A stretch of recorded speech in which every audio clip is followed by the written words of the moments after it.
நியோமேக்ஸால் பாதிக்கப்பட்டு உடனடி பண தேவைக்கு சட்டத்திற்கு உட்பட்டு ஆர்ப்பாட்டம் நடத்த விரும்புவோர் சங்கம்.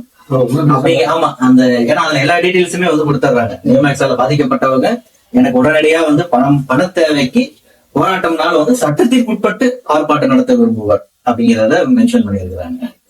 இப்ப இதுல வந்து என்னன்னா, நம்ம சொன்ன மாதிரி பல்வேறு வாட்ஸ்அப் குழு அப்படிங்கிறது இயங்கிட்டு இருக்கு. அதுல பல்வேறு சங்கங்கள்ங்கிறதும் வந்து செயல்பாட்டுல இருக்கு. தேனி சங்கம் இருக்கு, மூத்த குடிமக்களுக்கான சங்கம் இருக்கு, ராமமூர்த்தி ஒரு பிரிவா வந்து சட்ட போராட்டத்தை நடத்திட்டு இருக்கிறாரு. மாவட்டம் தோறும் நியோமேக்ஸால் பாதிக்கப்பட்ட குழு இருக்கு, மயிலாடுதுறை இருக்கு, தென்காசி இருக்கு, இந்த மாதிரி ஒரு ஒரு மாவட்டத்துக்கு இருக்காங்க. அப்புறம் Neomax south side investor association அப்படின்னு ஒரு சங்கம், நியோமேக்ஸ் ஒருங்கிணைந்த முதலீட்டாளர்கள் சங்கம், இப்படி அது ஒன்றுக்கும் ஒரு தலைவர் ஒரு இது அப்படிங்கிற மாதிரி வந்து அவங்க ஒருத்தவங்களும் ஒரு அவங்களுக்குன்னு ஒரு கொள்கையை வச்சுக்கிட்டு அவங்க போராட்டம் பண்ணிட்டு இருக்காங்க.